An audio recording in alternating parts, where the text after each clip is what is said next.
भगवान श्री कृष्ण जब माता देवकी और पिता वसुदेव को कंस के चंगुल से छुड़ाने गए तब उनकी उम्र 14 वर्ष थी। उनकी माता ने उनसे पूछा कि बेटा तुम तो भगवान हो, तो तुम हमें पहले ही कंस के चंगुल से छुड़ा सकते थे, इतनी देर क्यों कर दी? तो कृष्ण जी ने कहा, माता क्या पिछले जन्म में आपने मुझे 14 वर्ष का वनवास नहीं दिया था?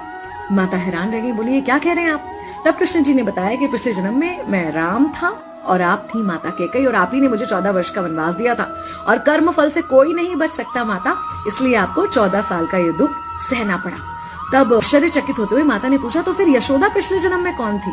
कृष्ण जी ने बताया, वो थी माता कौशल्या, जो 14 साल तक अपने पुत्र से अलग रही थी। उन्होंने उस दुख को सहा था, इसलिए इस जन्म में 14 साल मैं उनके पास रहा और मेरे साथ रहने का माता और पुत्र के प्रेम का सुख उन्हें मिला। कहने का मतलब यह है कि कर्म फल से ना उस युग में कोई बचा था, ना आज कोई बचेगा।